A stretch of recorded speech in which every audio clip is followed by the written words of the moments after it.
the sky, you get by. If you smile through your fears and sorrows, smile and there'll be tomorrows. You'll see the sun come shining through for you. Light up your face with gladness, hide every trace of sadness.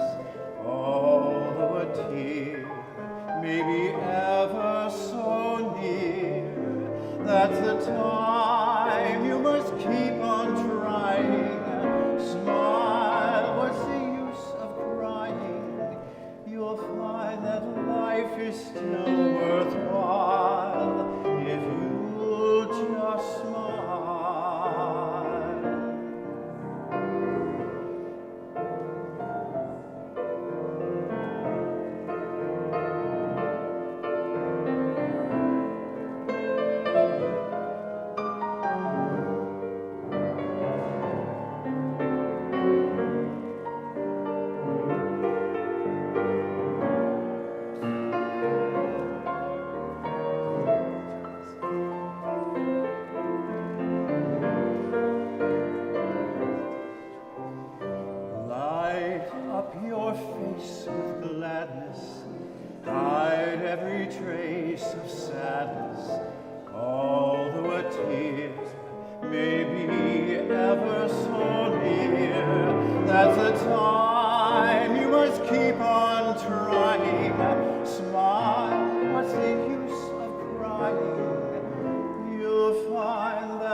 Good afternoon.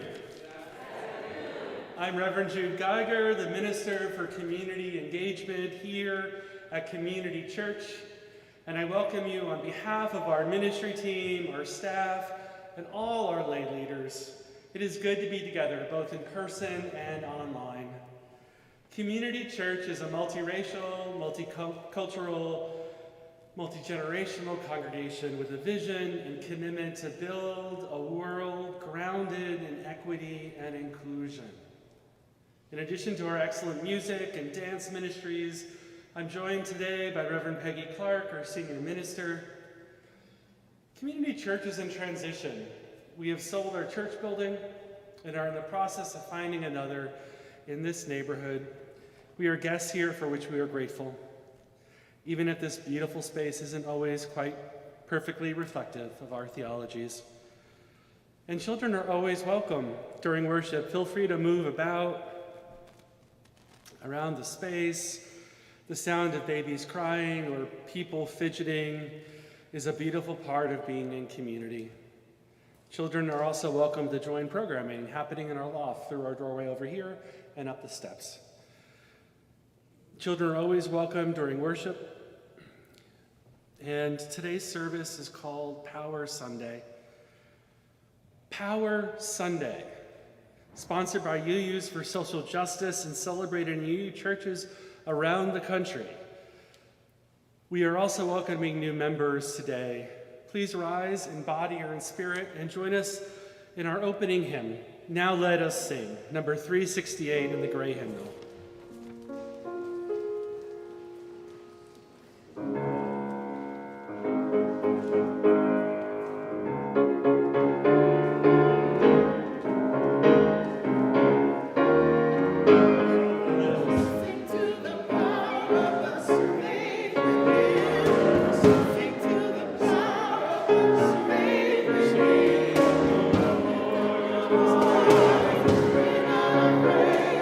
Sing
Well, good afternoon. Can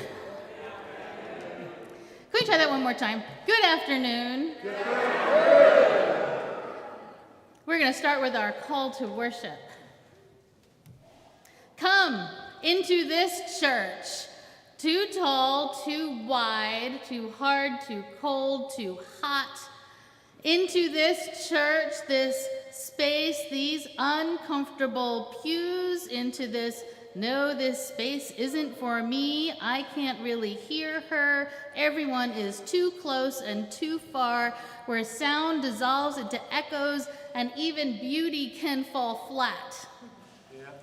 Come into this church, this imperfect church, where people welcome us, even when we are too much and not enough, where tiny lives can feel big and big questions are embraced with ease.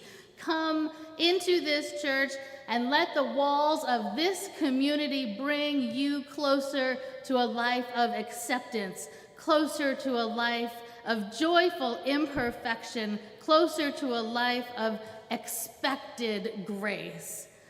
Come into this church where we worship together. We are going to light our chalice. First, our choir will sing with us, and then our dancers will lead us in movement.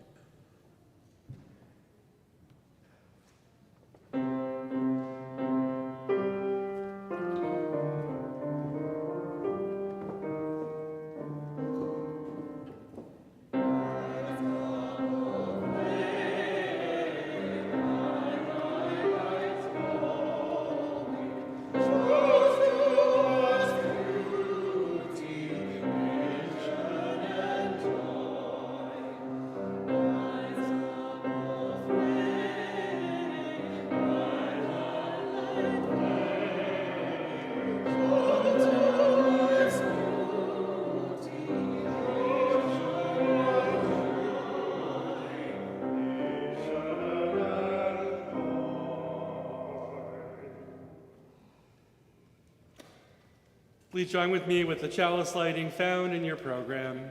We light this candle, the flame of our heritage. May it ignite hope in our lives, in our community, and in the world.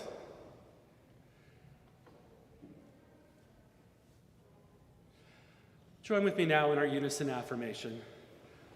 Unto the Church Universal, which is the depository of all ancient wisdom and the school of all modern thought, which recognizes in all prophets a harmony, in all scriptures a unity, and through all dispensations a continuity, which abjures all that separates and divides, and always magnifies humanity and peace, which seeks truth in freedom, justice in love, and individual discipline in social duty, and which shall make of all persons one beloved community, unto this church and unto all its members, known and unknown, throughout the world, we pledge the allegiance of our hands and hearts.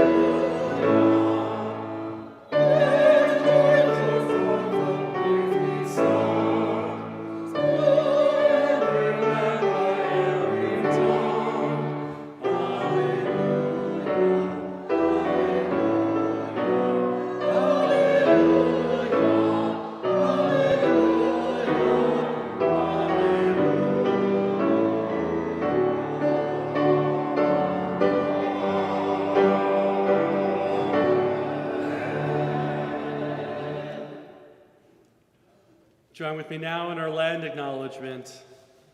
We are gathered on the unceded land of the Lenape peoples. We acknowledge the Lenape community, their elders, both past and present, as well as future generations.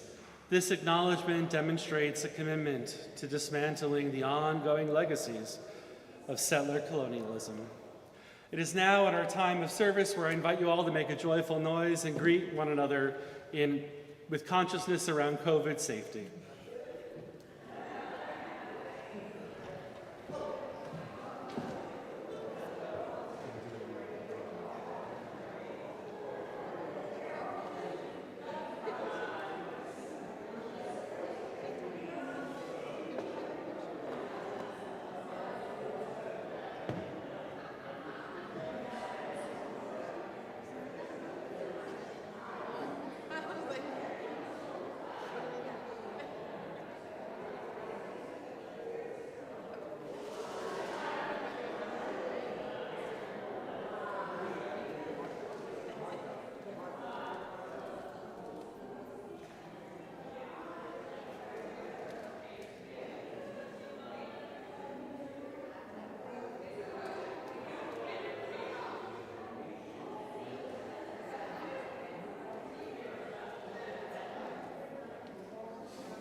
I invite the gathering to come back together again in our seats.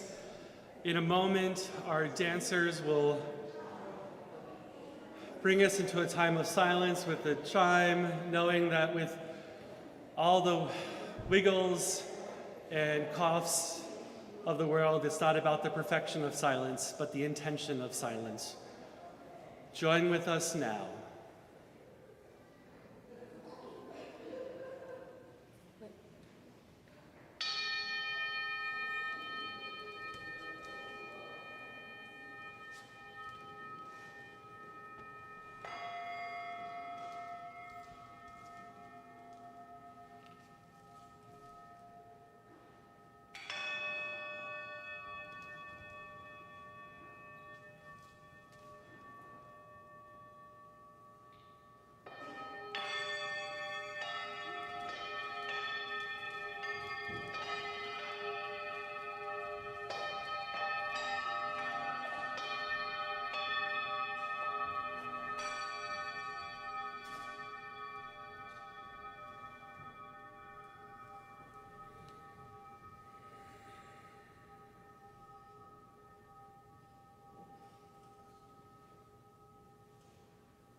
Today's pastoral prayer was written by our colleague, Reverend Kristen Schmidt, as part of our Power Sunday liturgy.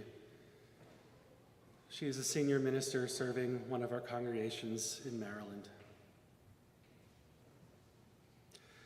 Spirit of life, source of all, to this beautiful place and hallowed time, we bring hearts grateful for life's blessings and broken for life's suffering.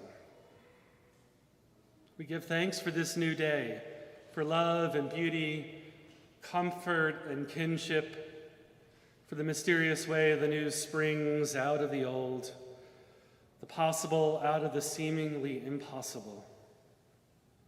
We hold in our hearts leaders in every nation who are struggling to respond to all manners of crises, people displaced by war, climate crisis, political repression, all those upon whose backs national policies fall. We pray for mercy and compassion to be in and with and among leaders of all kinds, for them to be filled with the Spirit that helps us all to do the right thing, even when it's hard, or politically unpopular. We lift up one another today. We lift up our own very hearts. For in this life, it is so easy to miss the mark, to behave in ways that don't reflect who we are at our best. May the care and support we find here today give us comfort amid our sorrows and fears.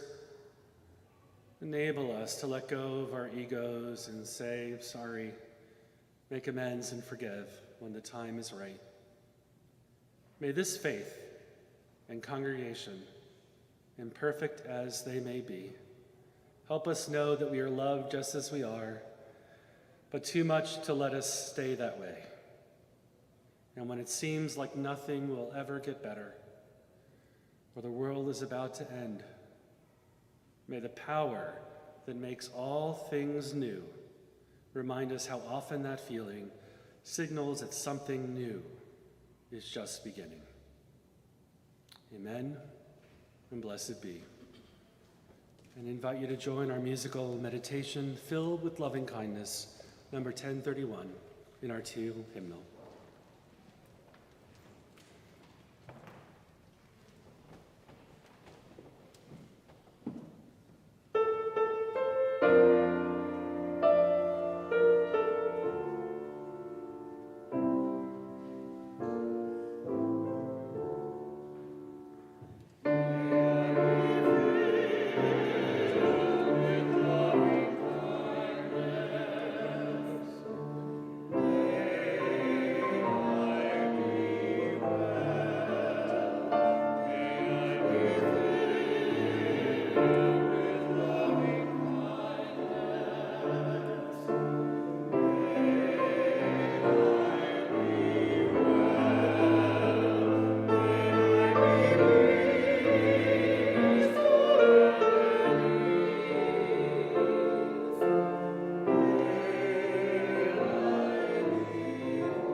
Today's reading comes to us from Amanda Gorman in her inaugural poem.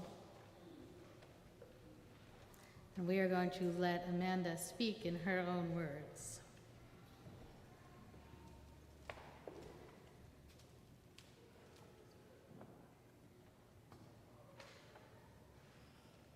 Mr. President, Dr. Biden, Madam Vice President, Mr. Emhoff, Americans, and the world.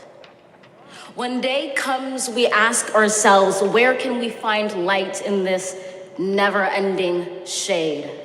The loss we carry, a sea we must wade. We've braved the belly of the beast. We've learned that quiet isn't always peace, and the norms and notions of what just isn't always just is. And yet the dawn is ours before we knew it. Somehow we do it. Somehow we've weathered and witnessed a nation that isn't broken, but simply unfinished. We, the successors of a country and a time where a skinny black girl descended from slaves and raised by a single mother can dream of becoming president, only to find herself reciting for one. And yes, we are far from polished, far from pristine, but that doesn't mean we are striving to form a union that is perfect. We are striving to forge our union with purpose, to compose a country committed to all cultures, colors, characters, and conditions of man.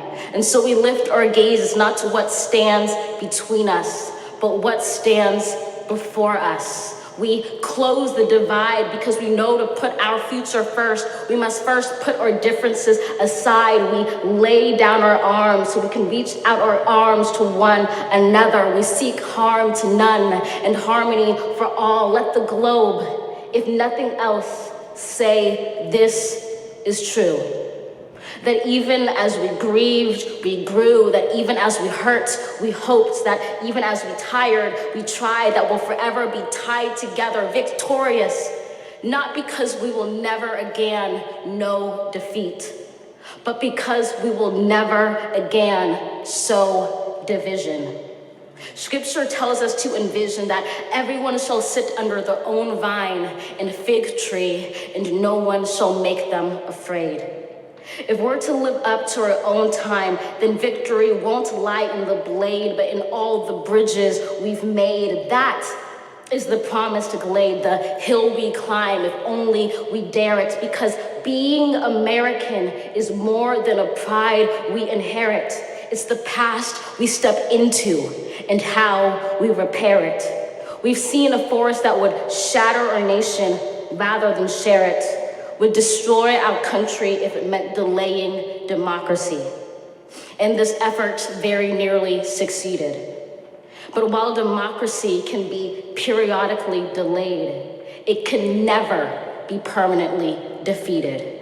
In this truth, in this faith we trust, for while we have our eyes on the future, history has its eyes on us. This is the era of just redemption. We feared it at its inception. We did not feel prepared to be the heirs of such a terrifying hour, but within it we found the power to author a new chapter, to offer hope and laughter to ourselves. So, while once we asked, how could we possibly prevail over catastrophe?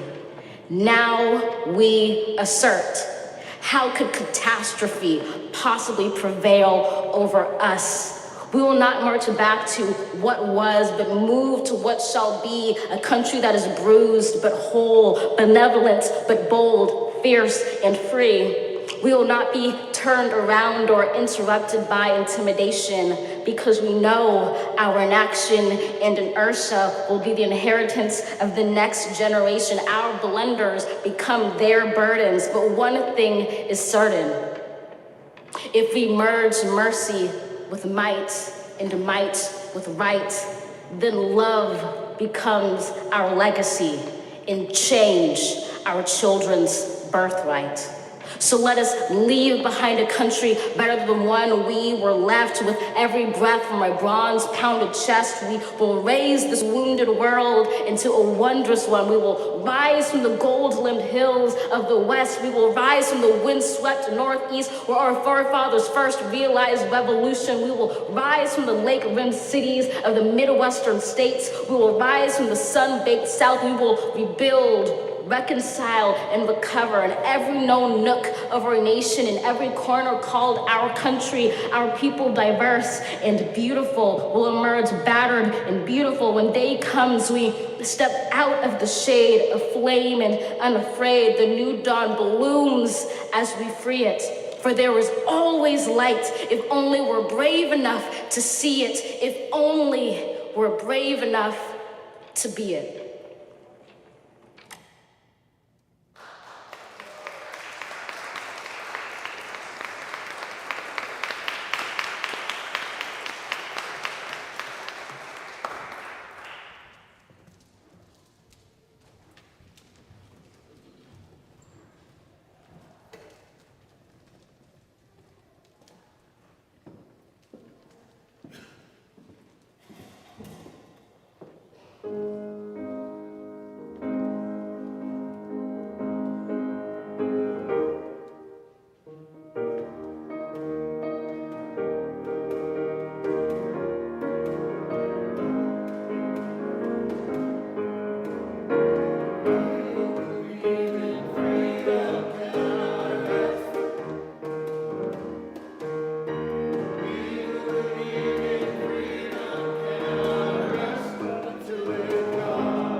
TikTok tells us that men think about the Roman Empire every day.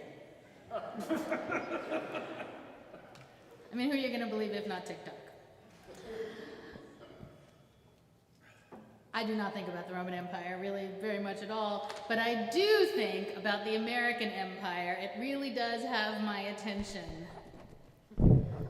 Mirroring the innocence of the mid and late 20th century, I really grew up believing that the United States was the best nation that ever existed.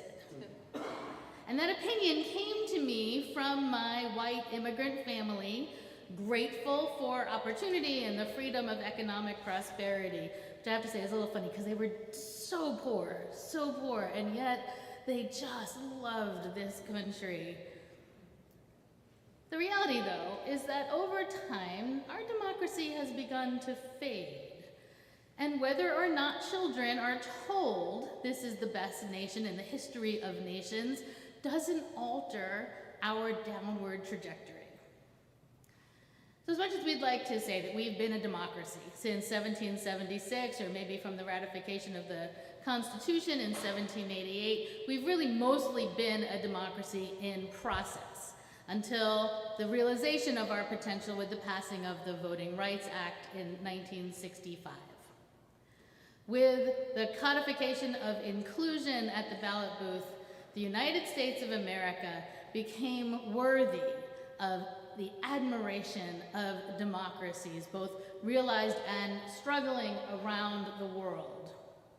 Our system of government, standing on a strong foundation of law, had the full support of our nation's people and our institutions, creating what we thought was an unbreakable network ensuring equal access to our founding promise of life, liberty, and the pursuit of happiness.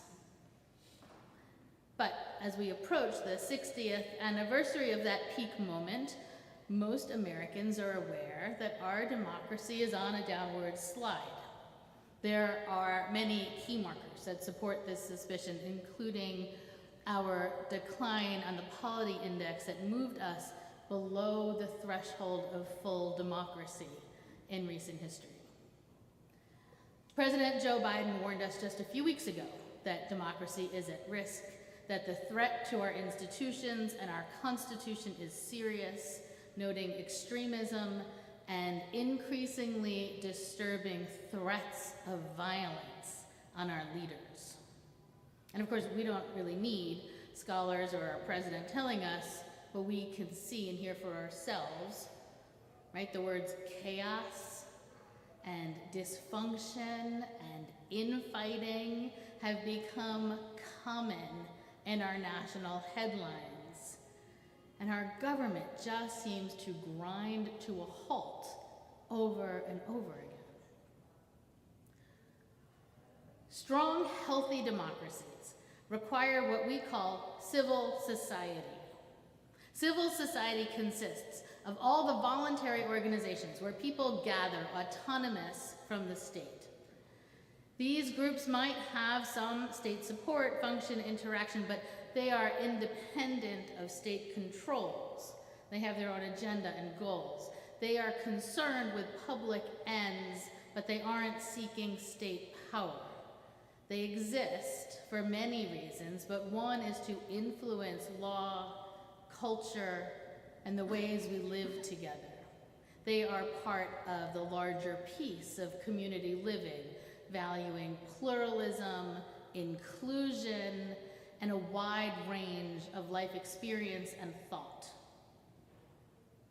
The organizations that populate civil society include educators who advocate for curriculum development to train the next generation of thinkers and leaders, and climate activists who push against corporate influence, and librarians who ensure access to a diversity of ideas, and workers who leverage their collective power to ensure fair wages and protections. Civil society includes museums that preserve our history, dance companies that celebrate self-expression, and community theaters where new philosophies are given language and an audience. Cults are not part of civil society. They want to separate people from the mainstream, and yoga groups don't generally qualify because they have no interest in influencing public life. Churches, on the other hand, do. So do all of our UU organizations like Ministry for Earth, like our state action networks, and UUSJ, our UU Voice on the Hill. All of these institutions are part of the fabric of civil society, without which we don't have an authentic democracy. Scholars tell us that democracies don't collapse because of a single influential person. They collapse because the people who should know better align themselves with stronger, more dangerous personalities. They themselves aren't fascist, communist, extremists. They're just too weakly committed to democracy and are ultimately opportunists who say what they think they need to say to either get or to keep power. Civil society is one of the key levers to keep these people in check. Groups that are themselves run democratically, giving everyone the experience of having a voice and a vote, with deep membership rosters of concerned and engaged citizens, or public forums for open discussion, become a counterbalance to self-serving individuals. These organizations create occasions for influence and can reward opportunists with the popularity or power they seek without requiring them to compromise their commitment to democratic systems. They can also create and engage systems of social accountability that keep some of these people in check. We are, frankly, doing it right now by having this conversation. Totalitarian nations have no civil society. The more civil society in a country, the more democratic it can be. There are very few fully totalitarian nations, but we can see these systems of government increase as civil society decreases. North Korea is a completely totalitarian system with no visible counter to the current government. China used to be more complete, but civil society is growing there. And when nations like Russia want to increase government control, they shut down parts of civil society, as does every autocrat seeking to consolidate his or her power. Voluntary organizations are a crucial part of any healthy, transparent, and legitimate democratic system. We can determine the vitality of a democracy by the integration of these groups in the fabric of the nation. Faith-based organizations are historically some of the most difficult to terminate because they're often seen as the moral centers of the community. Shutting them down forces the government to admit a lack of concern with morality, an act most citizens find alarming. Instead, many authoritarian regimes work to befriend religious institutions, seeking to align religious power centers with their own. We can see it happening here in the United States with evangelical churches who have become supporters of some of the more dangerous factions in our current system. This makes our own position as liberal religious denomination all the more necessary in our current political climate. We continue to have the moral authority to counter the current trajectory and can stand against the wave of conservative religious alignment with the radical right-wing political movement. Our existence, our internal health and strength is an essential part of what can turn the tide of American democratic legitimacy. It is our witness to pluralism, an embrace of science as a source of truth, our own democratic structures, our collective voice for choice, for education, for inclusion, and our training of a new leadership class that demonstrates the need for our witness and the centrality of our voice as part of civil society right now at this moment in history. And of course, this comes at the same time religion is on a steep decline in American culture.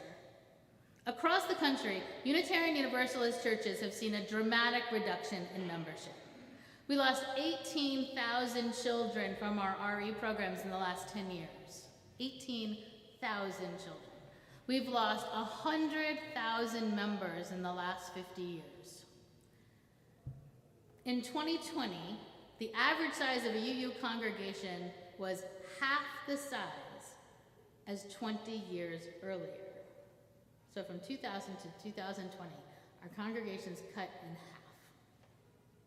And we're not alone in this free fall, and as liberal religion declines in national influence, so does American democracy. I don't think these things are unrelated. Just as people are turning away from institutional religion, the demons of authoritarianism are gaining ground. When the moral centers lose influence and can no longer claim to be our collective conscience, it's easier for alternatives to take root. Our voices get weaker and are harder to hear.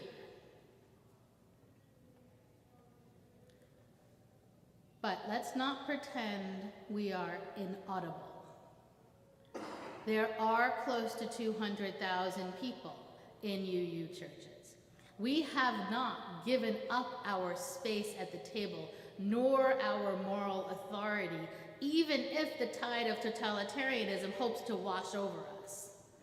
This is evidenced at the very least by our decision to bring this service to our congregation, as so many other UU congregations are doing. We are interdependent, interconnected, and committed to holding up our shared liberal religious values with all of our sister churches across the country. Power Sunday comes from UUs for Social Justice. UUSJ was founded originally by a circle of UU churches in the Washington, D.C. area who wanted to leverage their geographic location to influence the federal conversation. About 2 years ago, UUSJ broke out of that model and opened to UUs around the country to become our collective voice, not just those positioned so closely to DC power centers. And for full transparency, I joined the UUSJ board when they went looking for people outside of the DC area. UUSJ is a small organization. There's no full-time staff, and like so many of our UU groups doing the work of our faith, they're largely volunteer, but with the help of the executive director, they've had an outsized influence in federal policy conversations. This worship service is designed to get the word out about both our UU potential as a faith community through UUSJ in national discussions, and to hold up this institution as part of civil society in need of support in these fragile days of our democracy. We're going to do this again hopefully next year and the year after, and when we do, we're going to join collectively with all the other UUs for some kind of shared action, some way of advocating for our values together. Scholars might tell us that as American democracy is deconsolidating, they might tell us it is deconsolidating, but it is far from collapse. Even through significant challenges, this system is holding. With the kickoff of Power Sunday, UU congregations can step into our moral authority in partnership with each other and other liberal religious members of civil society to hold strong against the tide of authoritarianism. Through our connection with UUSJ, the building of our collective power on the Hill, and as a partner with other denominations also holding back the waves of authoritarianism, Unitarian Universalists play a key role in keeping our democracy strong.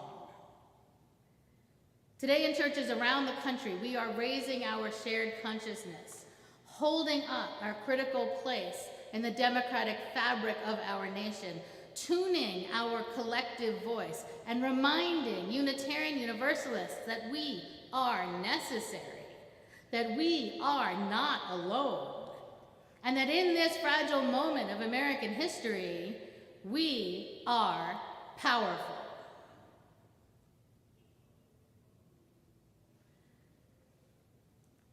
As part of holding up this institution, today, coincidentally, is New Member Sunday, which is a joy. We continue to grow and thrive. I'm going to ask Reverend Jude to grab the next mic. Community Church of New York is a community of seekers. Some people come here to find a home and want to become part of our faith community. After a period of discernment, new members write their name in our membership book as a sign of their commitment to our mission. This practice dates back from our early founding centuries ago when new members signed the covenant created by each congregation in the Puritan New England churches. We continue this practice as a symbol of our commitment to our faith, to our mission, to our covenant, and to each other. Today we are welcoming Malika Leah, Renita Sutton, Christian Hernandez, and Adrian Sutton. I'd like to invite each of you to come forward to introduce yourselves at our microphone. And our chaplain, Brother Zachary, will escort folks forward as helpful. Could be a little crowded, just spread out a little bit. Just come up and just come to the microphone you see up here, Malika, and just give us your name. Good afternoon. My name is Malika Lee. I'm a new member of this church. I've been coming here for about 3.5 months. We're actually just going to ask for your name, but we're going to have time afterwards to really get to know you. Thank you. That's okay. Thank you. No worries. No, you're good. My name is Adrian Albert. I've been coming here since last November. Thank you, Adrian. Thank you. Renita Sutton Toomer, and thank you. Thanks, Benita. Sorry, it's a little crowded. Christian Herrera, thank you. It is a joy to welcome you into our community of memory and hope. So I have a question for all of you. In fact, I have a few of them. So I'm going to ask you a question, and your answer is going to be yes. Okay? All right. Will you journey with us, sharing the joys and responsibilities of membership? Yes. Will you enter into a covenant of care, being part of a witness for each other's lives? Yes. You can do that. Will you endeavor to become part of our community of faith, aspiring to our principles and working with us toward our mission to embrace the transforming vision of the beloved community, a just world in which we all persons can equitably enter into the wealth of the world and freely develop their gifts and potential? Yes. Can I ask those of you who are here with us who have before signed this book, if you are members, could you rise? Now in your program you have it says new member ceremony, and there's a sentence there. Do you see it? All right, I'm going to ask you a question, and you're going to read that. Will you welcome these new members into our congregation, reach out to them in friendship, including them in our activities and fellowship, and will you be open to their unique gifts and perspectives?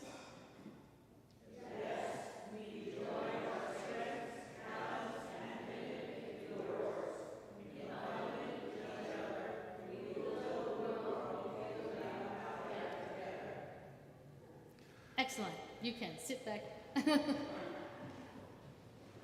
And this membership book over here, I'm going to ask Brother Zachary if you wouldn't mind helping folks with signing as needed. By signing this book that we can see up here and you can't see down there, you commit yourselves to a moral and spiritual purpose, to be faithful to the inherent responsibilities of religious freedom. You commit yourself to uphold the spirit of human worth and dignity and to engage in an honest search for the truth. You commit yourselves to give as generously as you can of your time, talents, and treasure. You commit yourselves to carry on and enrich the spiritual presence, heritage we have received from previous generations. And to all members, as they do this part of the ritual, becoming a member of this church is an important first step. Each of us remembers the day when we signed this book. If we are members, we charge all the members of this congregation to continue to grow, to charge you to find and share your special gifts. As our new members here join, in a way, we each renew our membership by witnessing their commitment. Ours is a shared ministry. Each member has a crucial role to play. We need everyone's ideas and energy. May each of us renew our commitment to this congregation as we continue the journey together. We celebrate our presence, all of us here together. We commit ourselves to making us all an integral part of our community. May your energy and enthusiasm be a source of joy and new life for us all. And everyone together, can you say, welcome? Welcome.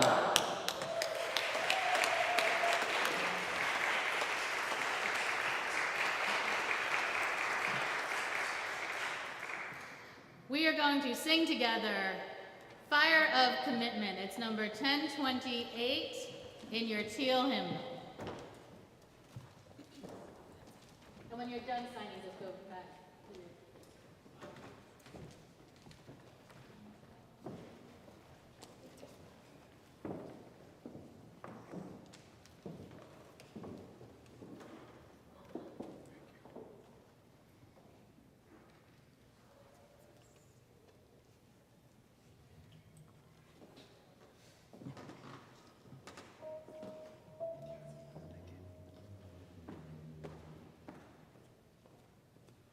Thank you.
Life at Community Church is busy, whether we're online or in person.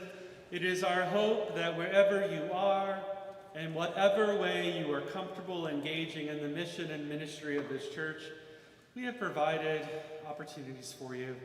Here are a few highlights for this week. Today after worship, please join us for lunch and fellowship in our apartment at 10 Park Avenue. If you need help in finding your way there, Esther will bring people over together. La Hora del Café, our Spanish language appreciation group, will meet at 7:30 on Thursday in Zoom. Next week, worship will feel different. We're trying out some new ways to be together on Sunday. We hope you enjoy our first run at a new liturgy. Many of us miss our volunteer choir. Because of our current location, singing together can be a challenge. But the choir would like to invite anyone who would like to join them on the first Sunday of every month. Please let Darnell know you're interested and he'll give you the details, and then you get to work with Darnell and our choir and Jerry. We'll look forward to hearing you November 5th. No pressure. November 1st, 5th, first Sunday, Darnell, piano.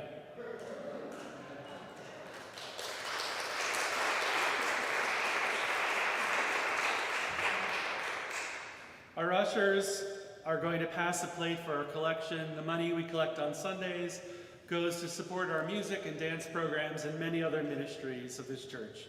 All gifts are offered or accepted in gratitude.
Let us extinguish our chalice together. The words are in your program.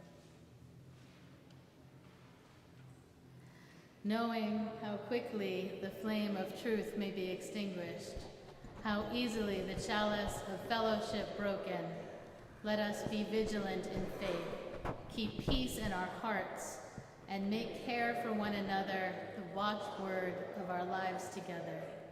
So our light goes out everywhere into the world.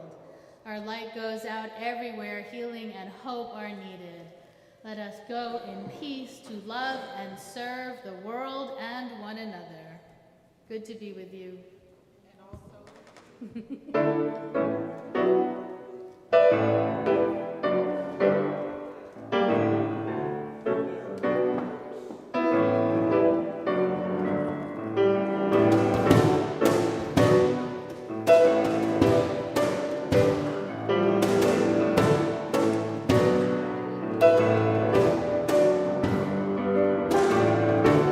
I see a new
Okay.